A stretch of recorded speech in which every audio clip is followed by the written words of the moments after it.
Let's talk about another thing that seems to be, well, the Ebola virus disease outbreak and the way the Lagos State government handled it. It was commended by most. In fact, it's a set a benchmark for how every other state who has unfortunately had to deal with this outbreak should take dressing. But then again, we also know that according to financial derivatives, there was a drop. Most analysts have actually shown that there's been a drop in the amount of traffic, international traffic, domestic traffic, including to the hotels as well. And we know that all of these sectors that I've just mentioned, including the others who form part of the value chain, have to pay pay form of tax or the other to the government. Will the government at this particular time be looking at the possibility of kind of soft peddling on collecting some of the levies or the taxes that these people operators in the sector have to pay, at least until business kind of stabilizes again? Again, I wish that economics were that simple. And this is an economic program, and so my response first is that we can't do that. And there's no need, really and truly speaking, to do that. What are the taxes that we collect? Let's go from there. We collect taxes on consumption tax. So if you don't consume, you don't pay. So if your throughput of customers have dropped, you are not going to pay for customers who didn't come. You are going to pay for customers who came. That's one. So it's not necessary to even think that way. Secondly, we collect personal income tax. And if you are not employed, you are not liable to pay income tax because you don't have an income. So again, we can't say that because people didn't come, then we will soft pedal on income tax. That's the second one. Let me make it very clear again that we do not collect taxes on the profits and incomes of companies. Banks, oil companies, telecoms companies, as limited liability companies or public quoted companies, they pay their taxes to the federal government of Nigeria, not to Lagos State government. The only other things that we collect are rates for advertising, which is income to our local governments. In addition to that, we collect ground rent and tenement rate, which has been consolidated into the land use charge. So if you don't have land, you don't own property, you don't pay it. Unless, of course, you are a tenant and you and your landlord agree by your tenancy agreement that cost is transferred to you. Now, back to the basics. Don't forget that in spite of the fact, as I've said, it's not necessary to reduce taxes, but to even think that way is also to assume that our responsibilities are diminished. You know, all of the taxes ultimately when they come, they don't go to my pocket. They go to provision of services, some of which we have discussed here. Housing, rail, is that responsibility diminishes? Not. It's there. And we have also agreed from the beginning, more people are coming in here. Some by displacement, some by fear of insecurity, some in search of opportunities.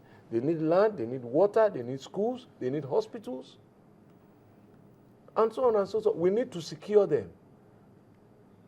We are funding agencies that we should not fund. The prison service, the Nigerian police, immigration service, because our people depend on them.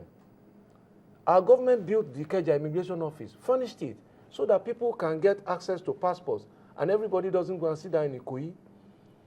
We have courts, criminals, suspected persons have to get access to justice. There are no buses, there are no trucks, we pay. These are federal responsibilities. But back to the issue on Ebola, it is that there are economic consequences. And our management strategy is first to deal with the human angle first. Contain the spread of the epidemic, save and treat confirmed victims, and we have fortunately been able to show that the Ebola is not an automatic death sentence. We've unfortunately lost some people who we wished would have been saved, but we've also had some successes. Some people have been treated and saved. And from there, we will move when we have control of the human angle. Then we'll go to the economic angle. Some businesses have suffered. Some hospitals have had setbacks in terms of throughput and all of that.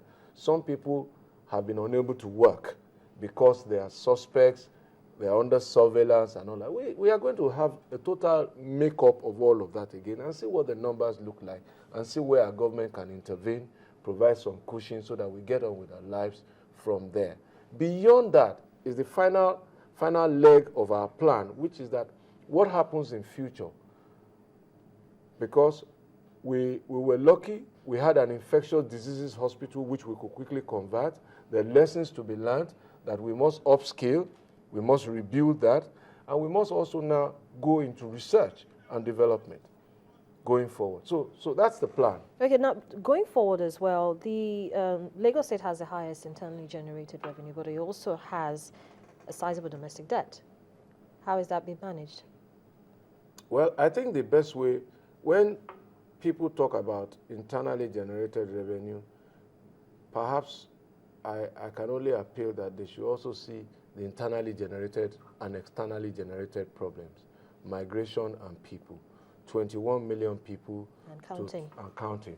So, and burdens that it need not be carrying.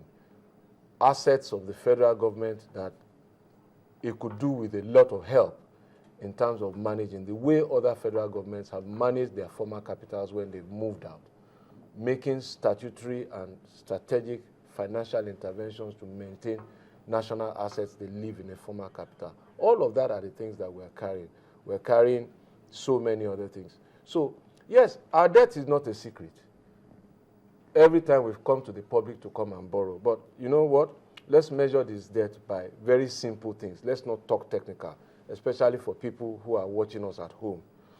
When my predecessor took a bond of 25 billion naira in 2002 or 2003, everybody said he had mortgaged Nigeria, he had mortgaged Lagos for 50 years. You know what? Nobody has come back to come and tell the public that they were lying, because I paid off that debt within 1 year of my tenure as governor. That was the first public bond that we took. It's been paid off. But the roads that it was used to build, Yaba Itirelawansin, Kudura Toregun, Fashola, and so many other, the schools that it was used for, they haven't disappeared. Now, the first bond that we took for 50 billion naira when I became governor, we've paid it off in March this year. The next bond will be due, I think, in 2016 or so.